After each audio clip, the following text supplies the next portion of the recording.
Anderson Tendulkar trophy 2-2 से ख़त्म हो गई है और एक ऐतिहासिक जीत, एक बहुत मेमोरेबल जीत के साथ इंडिया ने इस 5 मैच की श्रृंखला को ख़त्म किया है।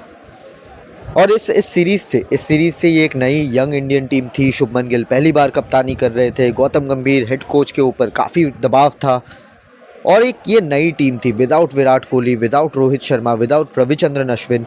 ये एक नई टीम थी। काफ़ी सवाल थे, बहुत लोगों ने कहा कि नहीं 5-0 हो जाएगा, कोई चांस ही नहीं है इंडिया को।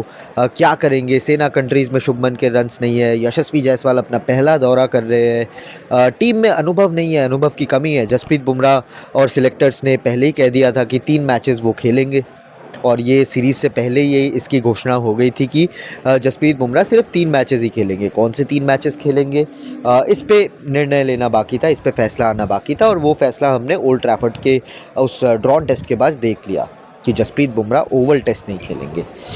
इसमें काफ़ी यंग प्लेयर्स भी थे। साई सुदर्शन यंग थे, करुण नायर की वापसी हो रही थी 7-8 सालों बाद टेस्ट क्रिकेट में। इंडियन ड्रेसिंग रूम में कैसे जाती ये टीम, बट इस टीम ने अपना जज्बा दिखाया, लड़े। यस, गलतियाँ हुई, बहुत सारी गलतियाँ हुई।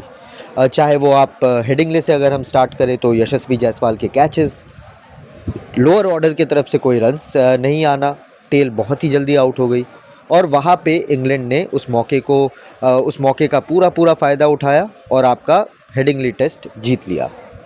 फिर टीम पहुंची एजबैस्टन में शुभमन गिल से सवाल उठाया गया। आपको एजबैस्टन का हिस्ट्री पता है? इंडिया एक भी मैच यहाँ पे नहीं जीती है। टीम ने वो करके दिखाया जो पहले कभी नहीं हुआ था। एजबैस्टन में जीत, शुभमन गिल के 250 रन आए, 150 रन आए, रन्स का पहाड़ लगा दिया इंडियन टीम ने। ऋषभ पंत का वहाँ पे सेंचुरी आया और फिर हम एजबैस्टन में एक एक करके श्रृंखला को हमने आगे बढ़ाई। फिर आता है लॉर्ड्स में कैसे होगा? लॉर्ड्स में तो अब विराट कोहली का वो फायर ही नहीं है। फिर लॉर्ड्स में टीम ने कहा हम फाइट करते। वहाँ पे इंग्लैंड का एक हमने अलग ही गेम देखा। इंडिया को उन्होंने बहुत बैकफुट में धकेला, इंडिया की तरफ से बल्लेबाजी अच्छी नहीं हुई। बट उसके बाद रविंद्र जडेजा और जसप्रीत बुमराह, रविंद्र जडेजा और नीतीश कुमार रेड्डी, रविंद्र जडेजा के साथ इन तीनों चारों बैट्समैन के नीचे मोहम्मद सिराज, इनकी एक पार्टनरशिप लगते हुए देखी हमने। और जब ऐसा लग रहा था कि 20-22 रन ही बाकी है, इंडिया जीत जाएगी, वहाँ पे क्या हुआ, सिराज ने बिल्कुल मिडिल ऑफ द बैट एक शोएब बशीर के गेंद पे, शोएब बशीर का उंगली टूटा हुआ था बट फिर भी वो गेंदबाजी करने आए और वहाँ पे हमने देखा कि मोहम्मद सिराज ने बॉल मिडिल किया बट वो बॉल रोल करते करते उनके स्टंप्स में लग गई। Ultimate heart break. सिराज ने कहा बहुत टाइम लगा मेरे को इस पूरे इमोशनल एक रोलर कोस्टर राइड से निकलने में, बट वो निकले। उसके बाद हम पहुँचे मैनचेस्टर, थोड़ा सा ठंडा, लंदन में गर्मी थी, ऊपर गए हम लोग north of the England. Manchester में भी अगेन इंडिया कभी नहीं जीती है, रिकॉर्ड ख़राब है, 5 draws 4 defeat. Run century last 1990 में बना था। Last Indian player Sachin Tendulkar थे जिन्होंने सेंचुरी मारी थी मैनचेस्टर में। टीम क्या करेगी? बट टीम ने क्या किया, वहाँ पे फाइट किया, बहुत फाइट किया। शायद हम जीत भी जाते अगर चीज़ें हमारे फेवर में और जाती। बट वो मैच फिर हमने देखा कि रविंद्र जडेजा, ऋषभ पंत का पैर टूट गया, ब्रोकन फुट से वो बैटिंग करने आए, हाफ सेंचुरी लगाया और उसके बाद फिर हमने देखा जडेजा के बल्ले से एक और पारी आई। रविंद्र जडेजा, शायद उनके बारे में कोई बात नहीं करेगा, 5 अर्धशतक और 1 शतक इस पूरे सीरीज़ में, लाजवाब। उसके बाद हमने देखा कि रविंद्र जडेजा ने वहाँ पे सेंचुरी मारा, वॉशिंगटन सुंदर ने वहाँ पे सेंचुरी मारा, बेन स्टोक्स हाथ मिलाने आए, उन्होंने मना कर दिया, नहीं पहले तो हम सेंचुरी ख़त्म करेंगे। सेंचुरी ख़त्म हुई, मैच ड्रॉ हुआ, टीम एक अच्छे अपलिफ्टमेंट वाले मूड के साथ पहुंची यहाँ पे world's oldest international cricket ground, the Oval. WTC final हार की यहाँ पे काफ़ी बुरी एक मेमोरीज है हमारी। टीम कैसा करेगी? जसप्रीत बुमराह अगेन नहीं खेल रहे, फायरी पिच है। इंग्लैंड की तरफ से भी इंजरीज हुई, बेन स्टोक्स बाहर हो गए, जोफ्रा आर्चर बाहर हो गए, टीम में बदलाव हुए। क्रिस वोक्स का अनफॉर्चुनेटली डे 1 में ही उनका शोल्डर डिसलोकेट हो गया, वो बाहर हो गए टेस्ट मैच से। ऋषभ पंत इस टेस्ट मैच में इंडिया के लिए नहीं है, जसप्रीत बुमराह नहीं है, कैसे होगा? फिर टीम में बदलाव हुए, आकाशदीप, प्रसिद्ध कृष्णा की वापसी हुई और साथ ही साथ मोहम्मद सिराज। उसके बाद हमने देखा कि टीम लड़ी, फिर से लड़ी। 370 375 का टारगेट दिया और यहाँ पे 263 रन लास्ट चेज हुए थे 1902 साल में।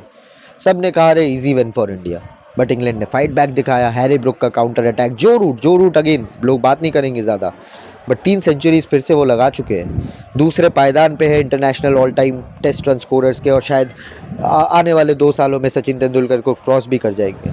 लेजेंड, एक और सेंचुरी यहाँ पे आया। लग रहा था टीम जीती जाएगी। 35 ही तो रन बाकी है, अभी भी जो रूट क्रीज में है, जो रूट आउट हुए, क्रिस वोक्स है नहीं, कैसे होगा। फिर वहाँ पे हमने देखा कि सिराज का एक कमबैक, डे 5 तक मैच गया। बारिश हो गया डे 4 के एंड में जब इंडिया को मोमेंटम मिला। डे 5 तक मैच गया। डे 5 के पहले घंटे में पहले ही ओवर में 2 चौके लग गए, जेमी ओवर्टन ऑफ प्रसिद्ध कृष्णा, बट सिराज ने लीडर बने, वो बने। उन्होंने कहा नहीं, मैं हाईएस्ट विकेट टेकर हूँ इस सीरीज़ का, जसप्रीत बुमराह नहीं है, मैं लीडर ऑफ द पैक हूँ, मैं चीज़ों को देखूंगा। आउट किया उन्होंने। फिर क्रिस वोक्स को हमने देखा, स्वेटर के अंदर उनका हाथ था, प्लास्टर तो नहीं बट स्लिंग बैग लगा हुआ था उनका पूरा। क्रिस वोक्स को अब गस एटकिंसन दे नहीं सकते बॉल फेस करने को, वो लेफ्ट हैंडेड बैट करते। क्रिस वोक्स वैसे राइटी है, क्योंकि शोल्डर प्रोटेक्ट करना है, वो लेफ्टी बन के एक हाथ से बैटिंग करते। गस एटकिंसन ने छक्का मारा, चौका मारा, बहुत करीब ले गए, सिंगल डिजिट में आ गया। शुभमन गिल की कप्तानी पे फिर से सवाल उठने लग गए, अरे लास्ट बॉल है, आपने पीछे क्यों कर रखा है फील्ड। पीछे किया, इसका कारण यही था कि आप गस एटकिंसन को उनके दिमाग में डालना चाहते थे कि ये वाइड यॉर्कर ट्राई करेंगे, आपको बस बल्ला लगा के सिंगल लेना है। बॉल आई विकेटों पे, ऑफ स्टंप लेके उड़ा के लेके चले गए सिराज। क्रिस्टियानो रोनाल्डो का सेलिब्रेशन हुआ, वही क्रिस्टियानो रोनाल्डो जिनको मोहम्मद सिराज ने सुबह उठते ही, डे 5 के सुबह उठते ही गूगल किया और बिलीव का एक वॉलपेपर उन्होंने अपने फ़ोन में लगाया, और वो सीयू के सेलिब्रेशन के साथ मोहम्मद सिराज ने ख़त्म किया यही मैच। और इंडिया के सारे फैंस, सारे प्लेयर्स सब ग्राउंड में आ गए, फैंस अपना स्टैंड्स में सेलिब्रेट कर रहे हैं। फिर हमने देखा सिराज को प्लेयर ऑफ द मैच जीतते हुए, बहुत deserving, highest wicket taker of this series, 180 plus overs. और जब मैंने उनको पूछा कि भाई और कितने ओवर्स बाकी थे आपके, तो उन्होंने बोला जब तक पूरी बॉडी टूट नहीं जाती देश के लिए डालते रहते। और यही जज्बा है इस नई इंडियन टीम का, देश के लिए जी जान लगा देंगे। शुभमन गिल के लिए काफ़ी लर्निंग्स, गौतम गंभीर के लिए काफ़ी लर्निंग्स, बट एक चीज़ तय है कि इस टीम ने जितना इस दौरे से सीखा है ना, वो आपको आने वाले 4-5 साल या जितने भी साल ये लड़के खेलेंगे देश के लिए, वो आपको देखने को मिलेगा। सीरीज़ 2-2 से ख़त्म हुई। Anderson Tendulkar trophy 50+ days and hardcore very competitive brand of cricket. Test cricket 5 match की सीरीज़ 5 दिन गई, बहुत रेयर होता है, but this is test cricket for you. अगर आप लोग अभी भी इस ड्रामा से मिस आउट कर रहे हैं तो मत कीजिए, टेस्ट क्रिकेट के फ़ैन बन जाइए। और इसी के साथ over and out, Shubhayan Chakraborty, RevSportz Hindi के लिए। एंड हमारे साथ जुड़ने के लिए बहुत बहुत शुक्रिया, बहुत बहुत धन्यवाद, हमारा आभार। लाइक शेयर सब्सक्राइब कर दीजिए, क्योंकि इसके बाद गैप है, हम लोग एशिया कप की कवरेज लाएंगे आपके लिए। और सीरीज़ के एंड में फिर हम बात भी करेंगे कि यार एशिया कप के बाद क्या, वो भी कवर करेंगे। घर में 4 मैचेस है, डोमेस्टिक की आपको अपडेट्स मिलती रहेगी, आईपीएल की अपडेट्स मिलती रहेगी। सो एक्शन रुकेगा नहीं, हम लोग ऐसा नहीं है कि घर जाके चुपचाप बैठ जाएंगे, एक्शन कंटिन्यू रहेगा। क्रिकेट इंडिया में कभी नहीं रुकता। सो लाइक शेयर सब्सक्राइब ज़रूर कर दीजिए, नोटिफिकेशन का बेल आपको दबा देना है, और जुड़ते रहेंगे, आपके साथ मिलते रहेंगे। But one last time Oval से, इसी ऐतिहासिक मैदान से। Thank you so much.